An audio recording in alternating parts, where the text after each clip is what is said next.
Hello and welcome to Popalong RC. I'm Carl. And I am Mark. In today's video, we're talking about Team Corally.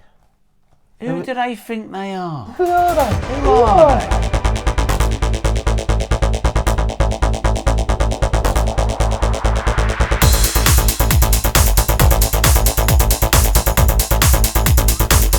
Well, I'll tell you something, they ain't no armour.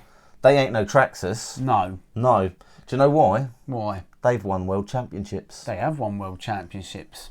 So Team Corally were founded all the way back in 1986, Carl.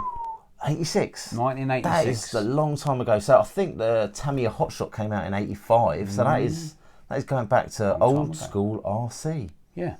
Back then, they really did concentrate on the 112 scene, which I remember racing back then. Not 112, because I was only a wee little lad back then, but I always wanted to own one of their Corally 112 cars, and I remember going to watch it on the odd occasion. Man, have you ever seen those things go? Oh, rapid. It's like the LMP cars, and actually some of the GT12 cars these days it's got that same level of grip on the carpet. It's unbelievable. That's right. So that's where they first began their journey.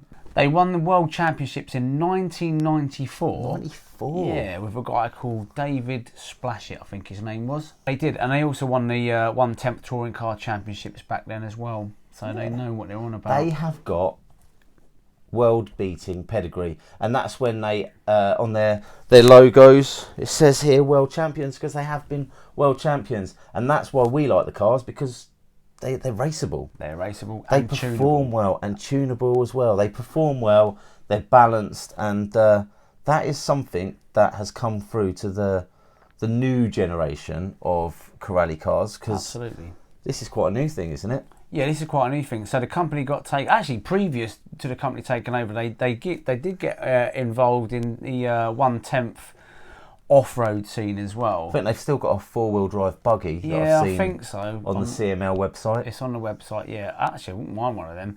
But yeah, so they had some success with that as well. But in 2014, the company was taken over, and they're the current owners that run the company now, and they've gone over to the ready-to-run scene, yeah, and they've taken obviously all the good stuff throughout the years they've learnt. They've stuck in these things. Yeah, definitely. And I say they're definitely not on Armour. Armour is a relatively new company. Yep. They are a bashing brand. Mm-hmm. These are their bashers, but they've still got that element of raciness to them that we kind of like, and it suits our style of driving. Not everyone out there wants a car that drives really well. Some people just want a car that can be driven into a wall without bending. Yeah, exactly. Or going 50 foot in the air and coming down and amazingly staying in one piece.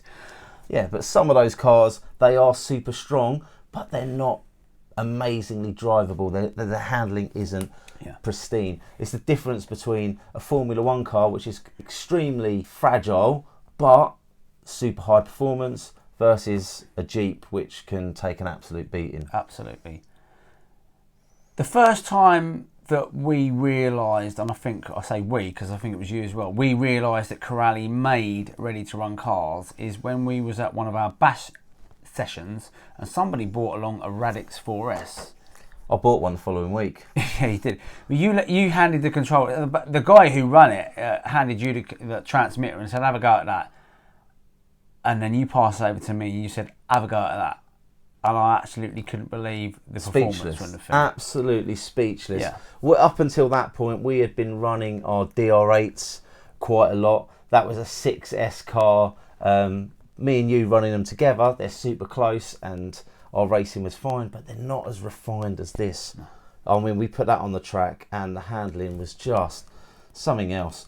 We put it up against the likes of the Armour Typhon, which you had at the time, which was, again, fantastically fast and amazingly it could take an absolute beating. Yeah. But when it came to actually racing it around some cones, useless. Absolutely awful. Yeah. Whereas this thing is probably still one of our best cars. It certainly is. Anyway, so there you go. So the title, who do Corally think they are? I kind of hope we've kind of answered that for you guys out there. bottom line is they've been around for a long, long time and they know what they're doing. They do indeed. So if you want a car that actually handles really nicely and you want a driving experience, this is the car for you. Agreed. Anyway, on that note, I suppose we better go and do some racing. Do some racing, yeah. Shotgun the Radix. Fair enough. I'll take this one. Anyway, like and subscribe, smash the old ding dong bell, and we'll see you soon.